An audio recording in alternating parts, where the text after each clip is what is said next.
The David Pakman Show at davidpakman.com. There's a story I didn't cover on the regular show, and there's a specific reason why, but I do want to talk about it here a little bit. And this is the story of the Leavenworth County Commissioner in Kansas. And what took place is that this guy who was slated to leave his position in January is the Leavenworth County Commissioner in Texas. He was speaking to a black woman, and he made a comment that was initially sort of misreported about the master race. He was speaking to a black woman, and he said to her, "I don't want you to think I'm picking on you because we are part of the master race. You have a gap in your teeth. We are part of the master race. Don't forget that." And immediately, that was reported as this white guy telling the black woman that he's part of the master race and she's not, understood to be because he's white and she's black. And the guy has a history of being racism. And more than likely, there were racist undertones to what he said, but it was misreported. What the guy actually was saying was that he and the black woman apparently both have a gap between their two front teeth, that is the mask, that together they are part of the master race. And there are calls for his resignation and other people saying, no, he was misquoted, and people saying, oh, but look at this racist thing he said in the past and look at what he said now. The reason I didn't report on it, Pat, is because the guy probably is racist, but I didn't feel that there was any way to really report the story given the context in a way that everybody was going to end up unhappy with. Because by pointing out that what he said was that they're part of the gap-toothed master race, okay, I would get people saying, you're ignoring the fact that he's historically racist and that the message of a white guy in power saying this to a black woman is extraordinarily supremacist. And at the same time, if I just said, oh, this guy made a racist comment, then you would have people on the right saying, oh, no, you're ignoring what he actually said. So I opted not to cover the story on the regular show, especially because we had so many more important stories to do these couple of days for the shortened Thanksgiving week. But it is an interesting story in that I don't know that most people even understand the full facts of it. Yeah, I didn't know the update to the story until very recently because I just saw the initial reports of it. I do think, though, that it shows a very poor judgment by this county commissioner, because like why even mention something like that? Why bring up a master race comment, especially when you're sitting there as a white man and you're talking to a black woman? You know how that could be misunderstood, and I would never even think to make a comment like that. I think maybe the guy could actually be racist because this is the sort of thing that's on his mind. Yeah, I absolutely agree with you. In other words, he has a history of racist comments. He has a history of completely inappropriate comments of all kinds. I mean, there's just no question about it. It seemed that seizing on this was playing into a narrative I didn't want to participate in. And ultimately, it wasn't even really a call. Like, we just didn't have time for the story. There were bigger stories to cover. Do I think this guy is racist? Oh, almost definitely. Do I think that seizing on this comment, if you need to misreport it, is a bad idea? And unfortunately, that's what some people have done. But of course this guy's racist. Yeah, I wonder if he should resign then, because like I said, poor judgment, but it's not nearly as bad as what the initial reports had about it. Certainly Kansas is becoming more and more blue. They just elected a Democratic governor there, and some U.S. House seats went blue as well in the latest midterm races. And maybe the sensibilities there are becoming more liberal, and maybe there will be a significant call for his resignation.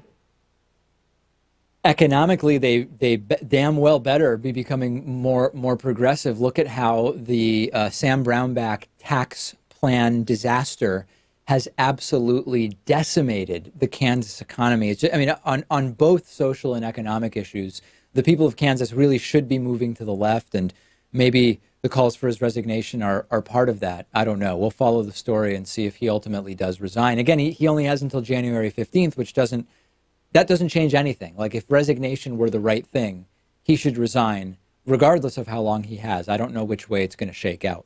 Hey, here's a sort of rejected audience question. Not really rejected, but it's very close to a question we did in audience questions a long time ago. So I want to address it here. I was asked, David, would you show respect to the royal family of England, I believe they mean, given that they've done nothing other than be born to someone else from the royal family?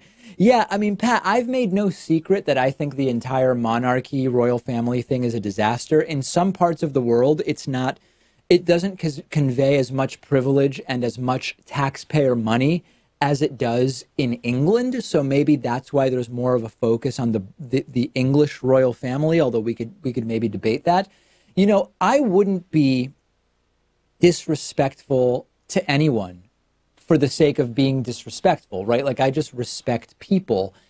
I don't know. I've wondered before, if I had an audience with the Queen or something, would I bow and refer to her as Your Highness or whatever you're supposed to do? I would have a lot of trouble with that. I understand that this is so-called protocol, but these are not earned titles of any kind. And every time I've thought about this many times in my life, and usually what I get to is, I'm never going to be in that situation, so I don't really have to think about it. I don't know what I would do. Right. Well, I certainly would not assault or insult anyone in the royal family. I think it does have to do with how you would dress them. Like, certainly I wouldn't bow to one of them unless I was peer pressured into doing it, perhaps.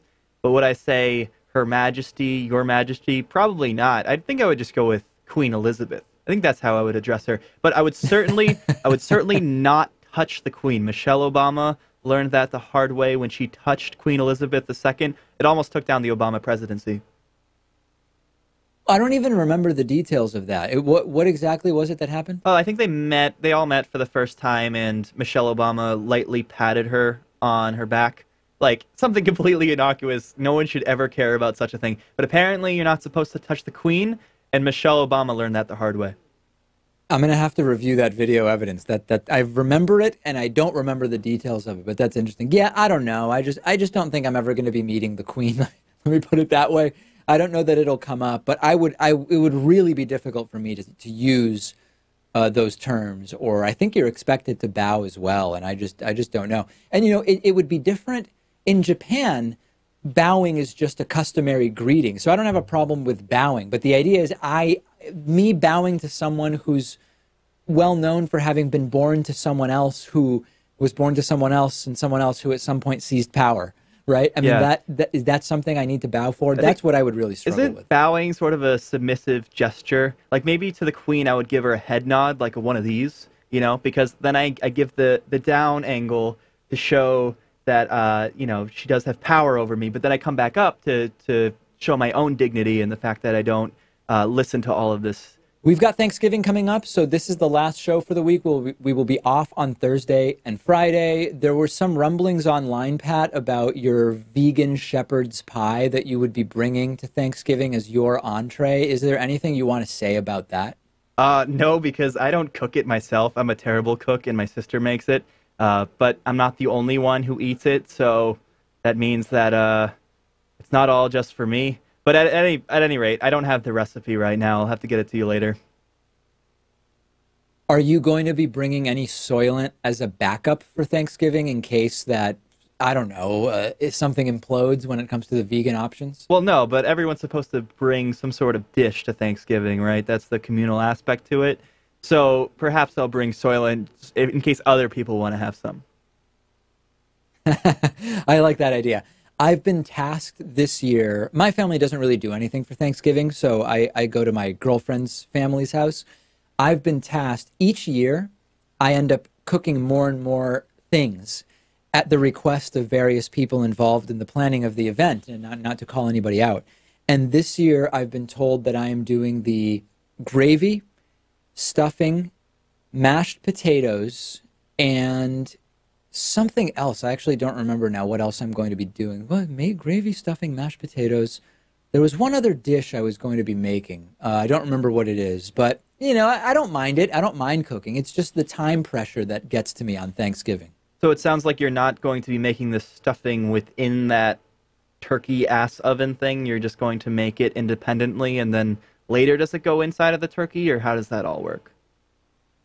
No. I've never seen it actually be cooked nor placed inside of the turkey. You just kind of take a spoonful of it, and that's it. You have it as a side. I have so much to learn. And how do you make the gravy? if you don't have the turkey to begin with? How do you make the gravy?